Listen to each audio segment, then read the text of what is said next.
Bien, muchas gracias. Buenas noches, doctoras, doctores, señoritas, señores, con todo nuestro afecto. Estamos hoy convocados por Lex Academy y entiendo también como auspiciador el Colegio de Abogados del Cusco para participar con ustedes en esta academia de capacitación y desarrollar lo que hemos denominado los efectos jurídicos de las atenuantes cualificadas. Es decir, nosotros no vamos a tocar, obviamente, todos los casos que establece el derecho penal peruano, sino algunos de ellos por razones de tiempo, ¿no? Nosotros fuimos convocados para empezar a las 7 y terminar a 7:45. Bueno, vamos a cumplir lo de 7:45. Lamentablemente estamos iniciando 10 minutos después de la hora. Bien, lo que queríamos nosotros destacar en esta oportunidad es respecto al artículo 22 de nuestro Código Penal, que es entendido y conocido como la responsabilidad restringida, en la medida que establece como una causa que disminuye la responsabilidad penal cuando los hechos punibles, que finalmente pueden ser delitos, son reprimidos con una pena disminuida en razón de que los autores o partícipes están en edades de 18 a 21 o mayores de 65 años, que es el primer caso que vamos a tocar. Para esta situación debemos recordar, como siempre lo hemos comentado y ahora naturalmente nos reafirmamos, en que pese a que nuestro Código Penal, sobre todo en la parte general, ha sido promulgado en 1991 como consecuencia de casi 20 o 25 años de estudio de diversas comisiones revisoras del derecho penal.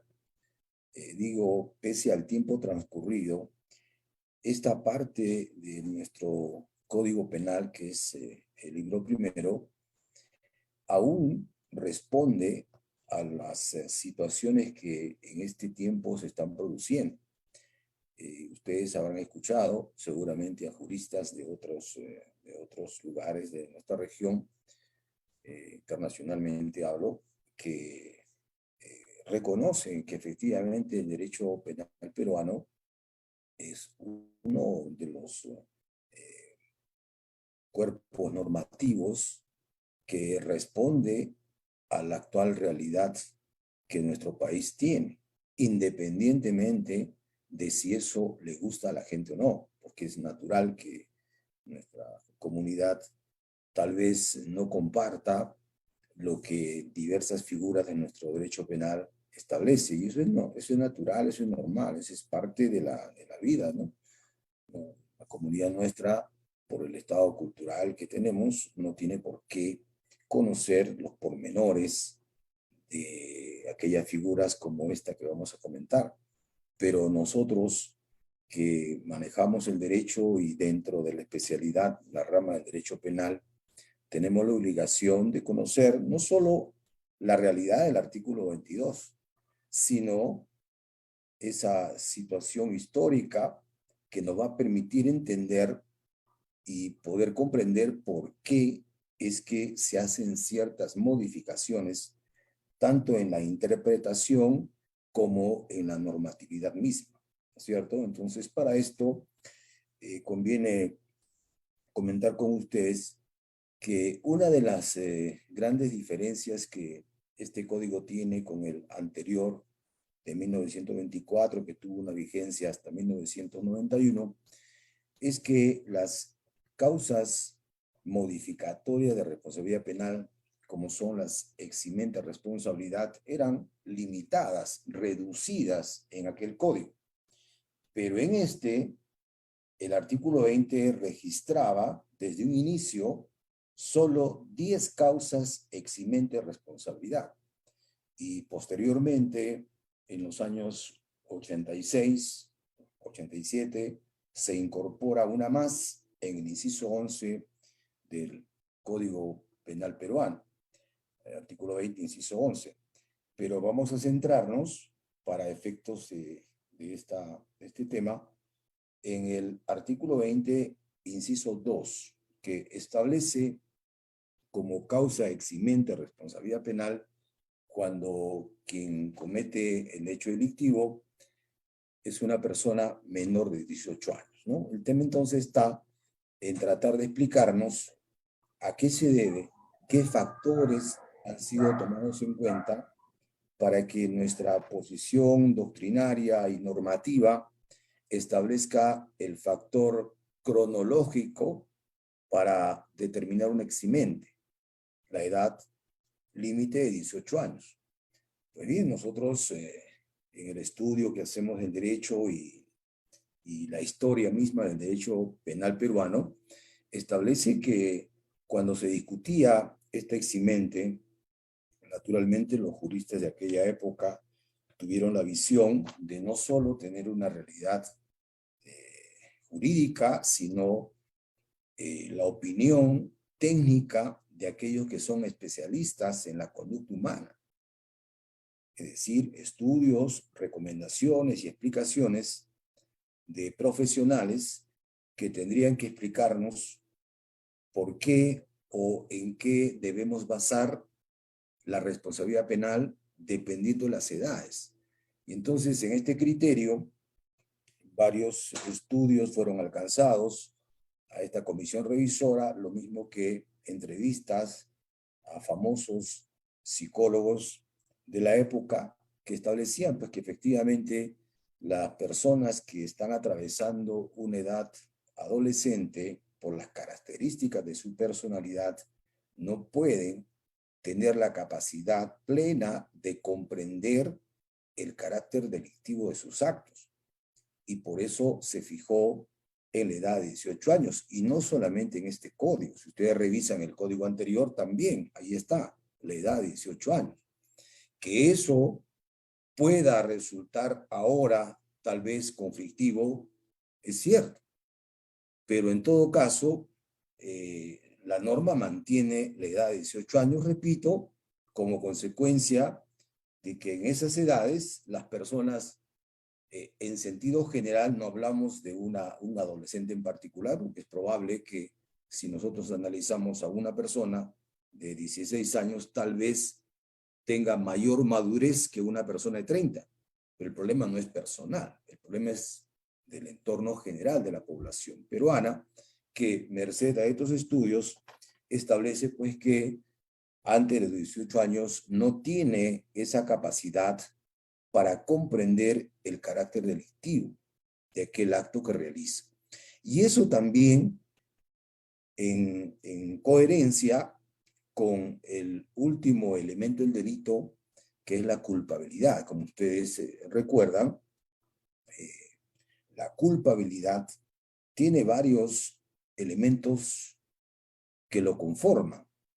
Uno de ellos es el conocimiento de la conciencia del comportamiento antijurídico, es decir, una persona para reputarse como culpable debe tener conocimiento de que está ocasionando un daño, es decir, la conciencia plena de madurez respecto a sus actos para recién establecer una legítima autodeterminación.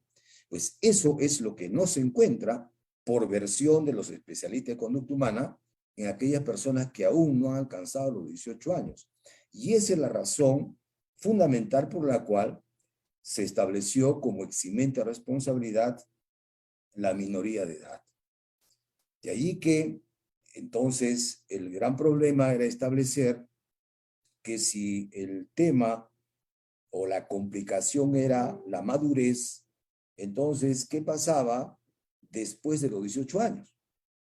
Porque entonces podríamos entender un absurdo, ¿no? En la medida que, por ejemplo, si una persona que hoy tiene 17 años, 11 meses y 29 días, hoy todavía no ha cumplido los 18, hoy comete un delito, por ejemplo, gravísimo, como es el del 173, de una violación de menor, pues hoy está exento de responsabilidad penal, ¿no es cierto?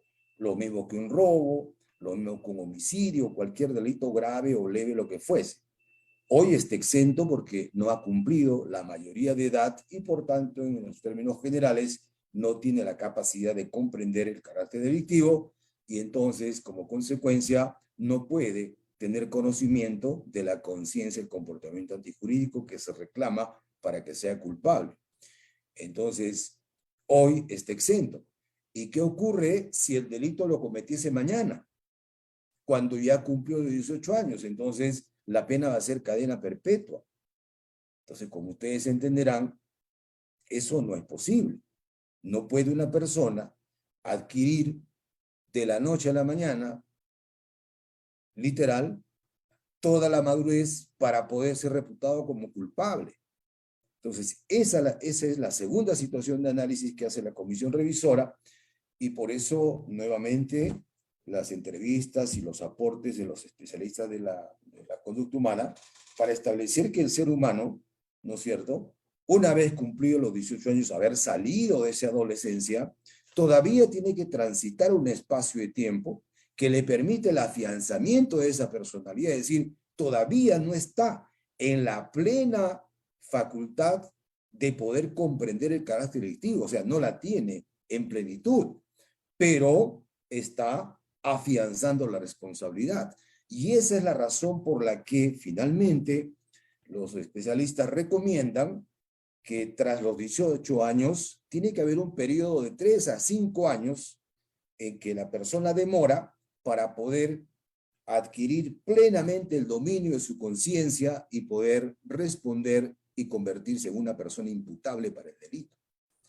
Entonces, nuestros legisladores, hablo no de los señores del Congreso, hablo de quienes estructuraron el derecho penal peruano en aquellos tiempos, establecieron frente a esa recomendación que 5 años era demasiado y que con 3 se estaba dentro de los estándares recomendados por los profesionales. Y por eso es que establecen que las personas mayores de 18 años y menores de 21, puesto que están en el rango de 3, bajo ese estándar psicológico, sí van a tener responsabilidad penal, pero en la medida que todavía no es plena su responsabilidad, tiene que disminuírseles la responsabilidad penal a través de la disminución de la pena y lo que conocemos como un atenuante. La misma situación que se presenta con las personas mayores de 65 años. ¿Y por qué? Repito, a tenor de estas recomendaciones profesionales, se establece que en esas edades, por lo general, empiezan las personas humanas a perder gradualmente ciertas facultades de comprensión que no la tenían antes, ¿no es cierto? Y ustedes pueden comprobar, seguramente todos en casa hemos tenido, tenemos los abuelitos allí, ¿no es cierto? De edades avanzadas, que tienen un comportamiento totalmente distinto hace 5, 7, 10 años, ¿no? Entonces, eso tiene una razón, es que el ser humano va regresionando y entonces va perdiendo esa plenitud que tuvo y eso es lo que también le afecta a la culpabilidad, afecta el conocimiento de la condición antijurídica del hecho cometido. Y por esa razón es que se le incluye en el artículo 22 para determinar luego que tanto los que están entre 18 y 21 y los mayores de 65 tienen que ser reducidos en su responsabilidad a través de una atenuante responsabilidad. Entonces, esa es la razón. Sin embargo, como todos recordamos, y la investigación del derecho así nos asiste para establecer que a partir del año 2006 se van a producir una serie de cambios dentro de la estructura del derecho penal peruano que no obedecen a razones técnicas, sino más bien a razones político-electorales, porque resulta que los gobernantes descubren y entienden que una herramienta electoral es el Código Penal, porque esos cambios traumáticos del derecho le gustan a la gente en la medida que proponen diversas modificaciones para endurecer el comportamiento del Estado frente al delito. Pero no porque técnicamente sea aceptable, repito, sino porque políticamente es lo correcto, entre comillas. Y entonces así se van a producir una serie de cambios, dentro de los cuales destaca la modificación del artículo 22, que hasta esa fecha solo tenía un párrafo. Ese párrafo determinaba que aquellas personas entre 18 y 21 o mayores de 65 que cometiesen delito serían disminuidas en su responsabilidad penal. Sin embargo, esos cambios que se producen a partir del año 2006, van a incorporar progresivamente una serie de tipos penales para los cuales es inaplicable esta atenuante. Entonces, aparece primero en el primer párrafo el artículo 111 del 124, por un tiempito. Luego aparece un segundo párrafo que va increciendo. Se establece que para este delito no, para este no, para este no, y en final tenemos una treintena de delitos que son, para algunos, sumamente graves y que no deben merecer la comprensión del Estado a través de la disminución. Muy bien, entonces, con esas modificatorias, por ejemplo, los delitos que están en los capítulos 9, 10 y 11 de nuestro Código Penal, parte especial, referido a todos los tipos penales de libertad sexual, por ejemplo, todos ellos están excluidos de esta atenuante.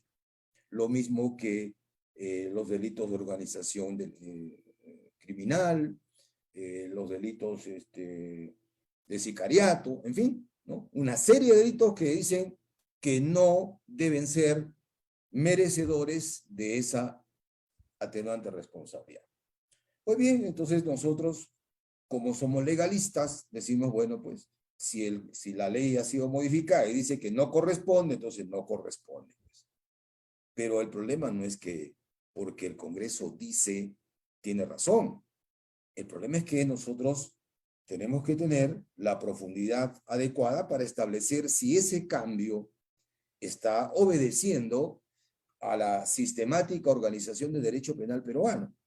Y de ahí preguntarnos, ¿no es cierto?, ¿por qué razón existe en el Código Penal el artículo 22? ¿En función a qué factores es que se incluyó el artículo 22? ¿Se incluyó por razones de gravedad de delito o por las razones de personalidad? ¿Cuál fue la causa que permitió al legislador incorporar el artículo 22? Como ya lo he dicho en los primeros minutos, el legislador jamás mencionó la gravedad de los delitos, sino la madurez de las personas entre 18 y 21 y entre mayores de 65, en la medida que los primeros todavía no alcanzan una madurez plena y los mayores de 65 la van perdiendo. Esa fue la razón. Entonces, ¿qué tiene que ver la gravedad de los delitos con las condiciones de personalidad? Absolutamente nada. Por eso es que, ¿no es cierto?, en las academias, hablo de congresos y los eventos académicos, desde el año 2006, y quienes hablan se apuntan en ese grupo, estuvimos cuestionando permanentemente esa modificatoria porque no responde a una razón técnica, por lo menos comprensible. Se aleja totalmente de la sistematicidad que establece nuestro derecho penal peruano. Y dentro de esa situación que se va generando, ¿no es cierto? Porque nosotros vamos al aula cuando estamos explicando este artículo 22 o el artículo 20, ¿no es cierto? Lo que decimos a los alumnos no solo es pues, el presente del artículo, sino el contexto histórico de cómo se da, por lo menos en mi caso así. Un artículo así y poder comprender a qué obedece el cambio. Y entonces eso se replica y vamos a los eventos académicos y vamos a las audiencias y proponemos a los jueces la inaplicación de esa modificatoria, incluso invocando el control difuso en muchos casos, hasta que finalmente la Corte Suprema de Justicia resolvió adecuadamente este conflicto. Y para esto, ya ustedes conocen ahora, ¿no?, que para modificar el Código Penal no solo se necesita de una ley de la República, también se hace a través de control difuso, lo mismo que también empleando los acuerdos plenarios y también las resoluciones de casación. Entonces, tenemos 3 herramientas que utiliza el derecho para modificar algunos absurdos que propone como leyes los señores que tienen representación política y que la hacen sin ninguna distinción técnica. Razón por la que se dicta el acuerdo plenario 4/2016, en donde se recoge todo aquello que hemos venido exponiendo desde hace 20 minutos para establecer que el artículo 22 no tiene ninguna relación con la gravedad de los delitos, sino con las condiciones subjetivas de imputabilidad de las personas entre 18 y 21 y mayores de 65, razón por la que no se explica por qué existe ese segundo párrafo en el Código Penal, artículo 22.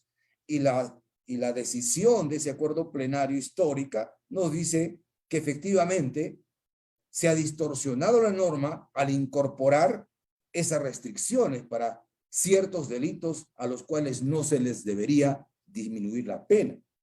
Y finalmente, lo que decide ese acuerdo plenario 4/2016 es que el artículo 22 se aplica para cualquier delito. En otras palabras, está en el Código Penal el segundo párrafo, pero no tenemos por qué aplicarlo. Y eso es lo que estamos haciendo ya en el ejercicio profesional. Otra situación que también merece relevar en esta tarde-noche se refiere al artículo 21, que es otra atenuante cualificada. El artículo 21 dice, ¿no es cierto?, textualmente, que cuando cualquiera de las eximentes del artículo 20 no alcanzan para eliminar completamente la responsabilidad penal, lo que tiene que hacerse es disminuir prudencialmente la pena. Muy bien. Es una atenuante cualificada también, en la medida que se puede aplicar a cualquier delito y que permite esa disminución prudencial. Pero aquí tenemos un problema. Esa prudencia es el ámbito o el lado subjetivo que se le entrega pues a los jueces. Ellos verán, ¿no es cierto?, cómo cuantifican esa prudencia. Para unos disminuirán pues 1 año, para otros será 1 mes, para otros 3 años. Y entonces aquí vamos a tener un problema, porque claro, lo que nosotros queremos es una seguridad jurídica, es decir, puede haber diferencias de criterio entre un juez y otro, pero que no sea abismal, ¿no? Es decir, para un caso similar se disminuye 1 año, el otro 8 meses, el otro año 2 meses, bueno, estamos por ahí. Pero si un caso similar, un juez disminuye 5 años y el otro disminuye 1 año, entonces el problema se agrava. Y hay necesidad de limitar, de alguna manera, o mejor dicho, de cuantificar esa prudencia para que nos acerquemos a un sentido de justicia. No digo que el derecho penal sea justo, tampoco exijo que los jueces sean justos, porque eso es imposible. Pero acercarnos, eso es lo que nosotros queremos. Es la razón por la que también se empieza una serie de factores de análisis para ver en qué medida se puede controlar o cuantificar esa prudencia. Y esa es la razón por la que finalmente se hace un análisis valorativo de las causas modificatorias de la responsabilidad penal, sobre todo las eximentes, agravantes y atenuantes calificadas. ¿En qué sentido? A ver, es cierto que las atenuantes, agravantes y eximentes cualificadas, por ser tales, están en un mismo nivel. ¿Es cierto eso? Por supuesto que sí. ¿Cierto? Si son ambas o las tres cualificadas, tienen el mismo valor. Entonces, si aceptamos que tienen el mismo valor, entonces vamos al aspecto comparativo y decimos, a ver, el agravante del artículo 46A, llamada reincidencia, ¿es una agravante cualificada o no? Sí. Entonces, una atenuante cualificada está en el mismo nivel, por supuesto que lo está. Entonces, la solución para una agravante cualificada debe ser la misma para una atenuante cualificada. En coherencia, tiene que ser también así. Razón por la que nos preguntamos y decimos, a ver, entonces, si eso es cierto, cuando una persona es calificada de reincidente, ¿cuál es el efecto jurídico?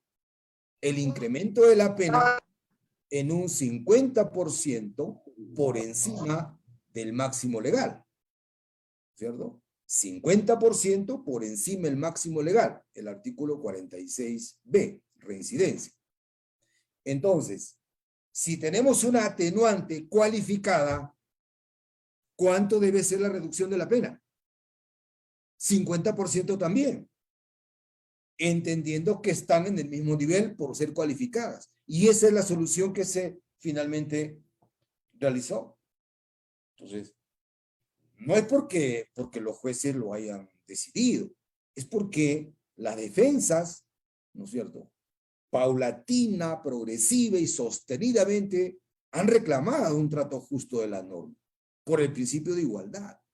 Entonces, si al reincidente le permites el 50% porque es una agravante cualificada, la atenuante cualificada entonces también debe merecer el mismo trato. Y es el 50%. Y eso es lo que se está haciendo ahora. Por supuesto que ese tema no le gusta a la gente. Ah, bueno, si no le gusta es otro problema.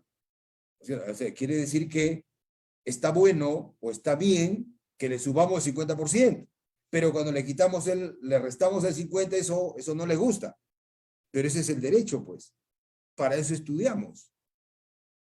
Para eso existe el derecho, para corregir aquellas desigualdades, inequidades que se producen seguramente con mayor asiduidad que antes, ¿no? Porque ahora lo estudiamos de mejor manera, tenemos otras herramientas para poder analizar diversas normas. Y entonces eso es lo que se está haciendo ahora.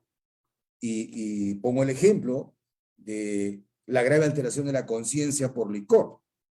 La grave alteración de la conciencia por licor, ¿no?, se llega cuando tenemos dos presupuestos jurídicos para que sea eximente, ¿no? Para que sea eximente necesita la grave alteración de la conciencia por licor dos condiciones. La primera es la cuantitativa, que alcance o supere el 2.5 gramos litro de alcohol en la sangre. Y lo segundo es que ese efecto del alcohol haya producido en el agente la incapacidad de poder comprender el acto delictivo. O sea, no solo es el dosaje etílico, porque está visto y probado que todos los seres humanos pues no asimilamos de la mejor manera o de la misma manera el consumo de licor. Hay personas que, por ejemplo, pueden tomar 3 vasos de cerveza y están cantando el himno nacional. Y hay otros que están con una caja encima y cuadran su carro mejor que cuando están ecuánimes, aun cuando no se acuerden al otro día dónde dejaron el carro. ¿No es cierto? Entonces los efectos son distintos. No podemos limitarnos solo a la parte cuantitativa, sino también al componente cualitativo para que las dos produzcan la eximente responsabilidad. Quiere decir entonces que si nos falta uno, por ejemplo, nos falta la condición cuantitativa. La persona tiene 1.5 o tiene 1.2, ¿no es cierto? Entonces no alcanza para ser exento de responsabilidad penal. Si no le alcanza el cuantitativo para eximirlo, entonces se le aplica el 21. Y al aplicar el 21, se le tiene que reducir la pena en un 50% también. Porque eso es la consecuencia de esta atenuante. Sin embargo, ¿no? El legislador, cuando se ha enterado, habló ahora del legislador a los señores que están en el Congreso. Cuando se han enterado de esta solución del artículo 21, lo que han hecho es poner un freno, ¿no? A la mala. Entonces, ¿qué han hecho? Han dicho, bueno, estos abogados lo que han logrado es que las personas que están con licor no respondan completamente y se disminuya, ¿no es cierto? Entonces, ¿cómo podemos evitar eso? Se evita si es que el licor se le coloca como agravante en un tipo penal. Entonces, si lo ponemos como agravante, ya no puede funcionar ni como eximente ni como atenuante. Razón por la que nos explicamos ahora, ¿no es cierto?, por qué se ha incorporado la ebriedad en el delito 121A, lesiones, ebriedad. ¿Por qué se ha incorporado como agravante el licor en el feminicidio? Artículo 108B. ¿Por qué se ha incorporado en el 170 solamente de violación sexual como agravante la ebriedad superior a 0.5? Entonces, la explicación es esa. No son razones técnicas. O me va a decir usted que si la persona tiene 0.6 de alcohol, ha perdido la conciencia. No la ha perdido. Ustedes, como abogados, ¿no es cierto? Vamos a las comisarías, por ejemplo, de ahí en las secciones de tránsito, ahí tenemos una gigantografía que nos dice que predica para los que están conduciendo vehículos. Dice, señores, con 2 vasos de cerveza usted supera el 0.5. Entonces, pierde usted su licencia de conducir, se introduce en el delito de conducción de vehículo en estado de ebriedad, ¿no es cierto? Como previsión.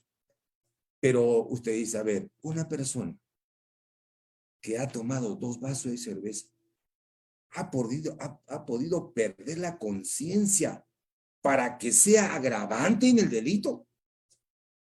¿Esa es una razón técnica? No tiene. Consultemos a los químicos farmacéuticos. ¿Qué efectos le produce en la conducta 2 vasos de cerveza a un ser humano? Para que podamos entender si corresponde, si es coherente, que sea agravante y que le incremente la pena hasta cadena perpetua a una persona. Si eso es correcto. Yo no sé, pues, ¿no? ¿Qué profesional le va a aceptar que eso es cierto, que eso es coherente? Eso se ha hecho simplemente, bajo mi modesto punto de vista, como un plan piloto para ver nuestra reacción. Y nuestra reacción es esta. La que yo le estoy comentando es una barbaridad lo que están haciendo.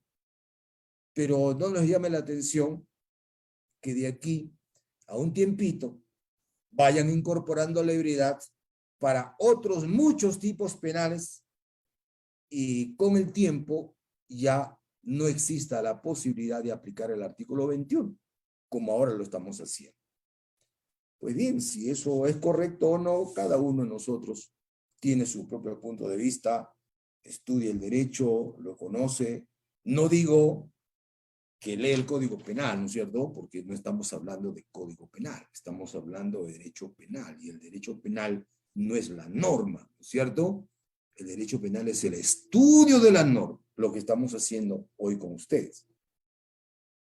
Entonces, bueno, esperemos qué pasa en los próximos meses con estos delitos, en cuantos más se va a incorporar la ebriedad como agravante para impedir la solución que se encontró, porque recuerden que esta solución que acabo de recordar con ustedes se ha dado cuando solamente teníamos la ebriedad como agravante en el artículo 111, en el 124 y como elemento constitutivo en el 274. Solamente ahí.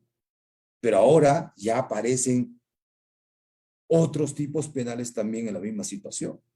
Y como digo, eso progresivamente va a crecer porque es la intención, evitar que se le reduzca la pena a las personas que cometen el delito bajo bajo, no digo los efectos del alcohol, porque qué efecto va a tener pues 0.5, ¿no? La conducta, qué efecto. Ahora, si usted me dice que está en el primer nivel, que está en el 1.5, de acuerdo a la sintomatología que establece la tabla de alcoholemia, ahí sí pues las cosas cambian, sobre todo cuando está en el tercer nivel, en estado de ebriedad absoluta, por supuesto que ahí sí, porque el efecto del alcohol ha hecho que la persona distorsione su personalidad y comience a hacer barbaridad y media que no lo haría en estado ecuánime, ¿no? Pero cuando la persona está en el primer nivel con 0.5, no me diga usted que ha perdido la conciencia y por eso que ha desatado toda una ira para cometer un delito. Eso es absurdo, simplemente ese es un mecanismo para evitar la solución que se ha encontrado a la aplicación del artículo 21, al haber cuantificado lo que conocemos como la prudencia en la disminución de la pena. Muy bien, señores, hubiese querido estar un rato más con ustedes, pero lamentablemente hemos llegado a las 7:45 y yo tengo que despedirme porque también tengo que cumplir mis obligaciones académicas en unos minutos más. Por esa razón es que pedí a los organizadores que fuese de 7 a 7:45 para estar una hora académica siquiera. Espero me disculpen, pero yo solo cumplí mis compromisos.